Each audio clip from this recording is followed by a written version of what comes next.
How do, and welcome back.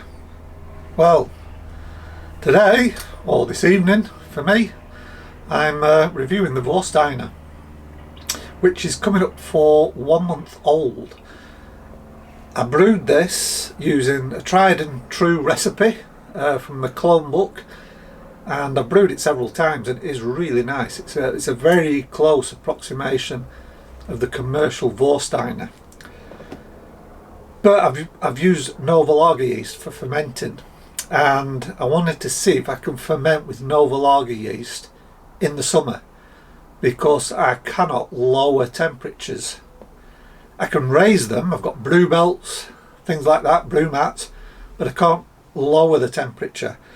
So I thought, can I brew with Novalager during summertime when the lowest temperature I can get to is ambient air temperature? And in our house that's been about 22 degrees, which is 4 degrees outside its temperature range. So what is this going to taste like? Is it still going to be crisp and lager-like? Well, we're going to find out. So it was 2 weeks in the fermenter at 22 degrees, 21, 22, something like that. And then I've actually brought them out here, and it's almost been 2 weeks now.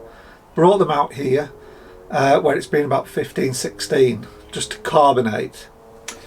I'm going to pour it in my Asahi glass. Now, I've had a problem recently with head retention, and I think I know why. I've been lazy. I've been using sodium percarbonate to wash my glasses. Just put like a 1/4 teaspoon or an 1/8 teaspoon into the glass and just top it up with hot water and leave it alone for 5 minutes. Pour it all out and you've got a brand spanking clean glass. But I think it's affecting head, because ever since I started, doesn't matter which glass I use, the head just completely goes. That's the only thing I can put it down to, and this has been washed with sodium percarbonate, so I might not get a head on this. Nice hiss and some smoke there from the CO2.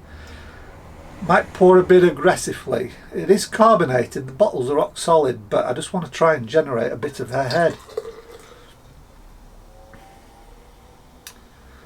So I'm going to go back to the old way of a scrubbing brush and oh, that is a big head, look at that, blimey.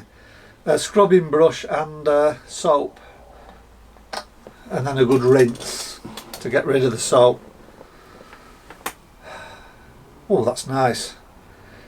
It's looking darker on camera, it always does. But that, I should have got a Warsteiner really, shouldn't I? I should have bought a Warsteiner and done a comparison. It's got that little bit of a darker coppery edge to the colour that you get from Warsteiner, and that's because I used dark Munich in this, so it's given it a bit of a coppery looking colour to it. It's a little bit hazy, could do with like a cold crash, but that looks really nice. And actually that head looks like it is going to stop around, so maybe that heavy pour just fix things. It looks nice, it looks like a lager. Okay, let's go for the aroma.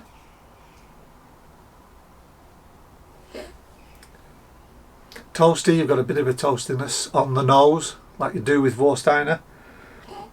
This recipe really is quite close. No hop though, and a slight sweetness. Right, I'm going in. Cheers.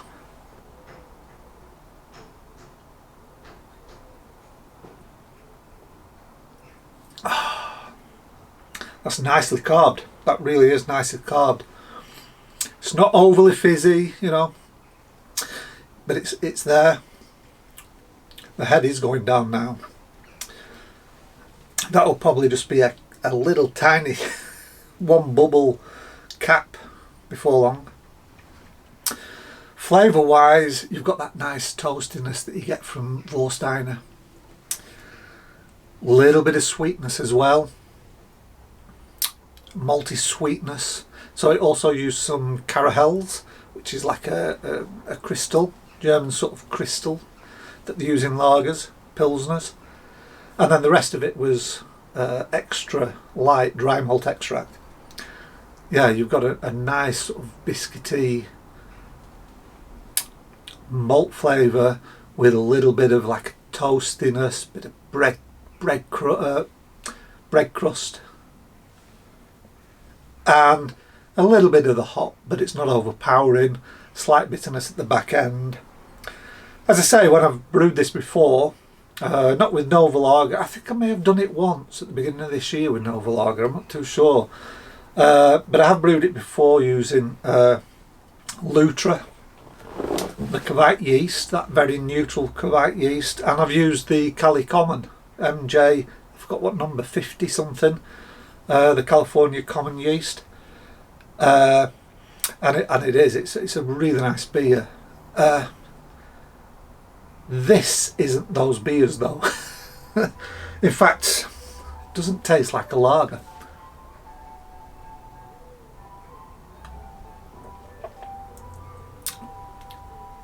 It's an ale. It's a pale ale version of Warsteiner. That said, it's not undrinkable. It's a pleasant beer actually. But it's lost all the crispness. It's lost everything that you associate with a nice, refreshing lager. It's lost all the crispness, all the sparkle.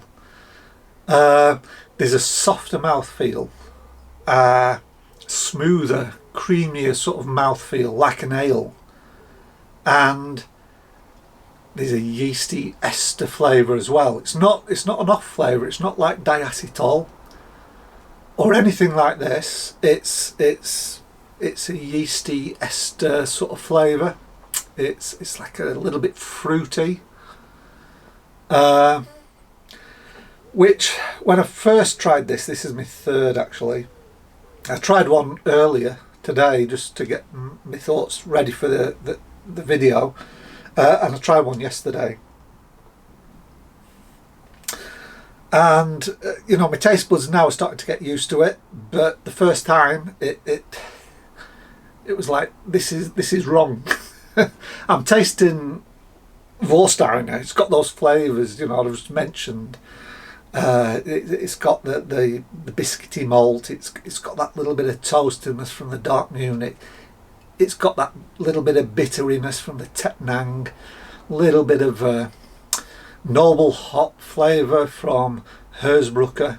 It's got all of that, but it's not a lager. It's an ale, and I think my brain was trying to figure this out. But it's getting used to it now, and it's actually not a bad pint. It's just, and it's drinkable, so I haven't wasted a whole batch. I'll certainly drink them, but it's just not right. It's just not right. So the short answer is no, I can't brew with Novalager during the summer, and unless you've got like a refrigerator and you can keep that temperature low, no, I wouldn't recommend using Novalager during the summertime. It's purely a winter yeast. What I would do instead is use something like Lutra, or use a Kolsch yeast, or there's the Cali Common. So there's different options, but Novalager is not one of them. No, it's not. It's purely for the winter. Which means what I plan to do over this winter, this coming winter, starting say around about late December, certainly in January and February, is just bang out lagers. Maybe 3-4 batches, something like that, maybe a Kolsch as well, and then just store them in here until early spring, and then that will be my summer supply of homebrew, because I do like lager. I'm a seasonal drinker, and I do like lagers in the summertime. So that will be like my summertime batch, spring and summer batch of beers. But I'll brew them all in the winter months when it's really cool. And what I'm going to do is brew them out here. Last winter I brewed them indoors because we had the energy crisis. I don't know what it's going to be this year. I don't know if it's going to be the same this year or not. But what I thought is, because I can raise temperature, I can actually brew them out here, even on cool days when it's just single figures. You know, some days it doesn't get much above 2 degrees, or even freezing, especially in the depth of winter, like in January. But I can raise temperature and keep it around about 10 degrees using my STC 1000. Keep it with a brew belt, keep it, maybe a brew mat as well, keep it at about 10 degrees and just let them ferment out here. And then I can bottle and store them away all in the garage. So that's going to be my strategy in winter. And then what that means is now I'm free, because I've done all these bottles here. I've got plenty for the rest of summer, which is, there's only 6 weeks left, so I've got plenty. What my attention now is going to turn to is my autumn beers, where I like pale ales and bitters for autumn. Start brewing them now, but obviously brew them, ferment them indoors, and then do the same thing, bring them out here, store them, and then in a couple of months I can start drinking those. So yeah, it's a shame, but no, I can't brew with Novalager during the summer months. It's too warm and you don't end up with a lager. There's no off flavours. It's just lost all that characteristic of a nice, cool, refreshing lager beer. It's an ale now.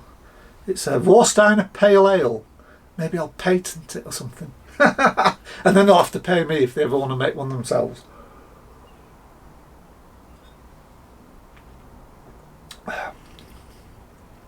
Yeah, pleasant, but it's an ale.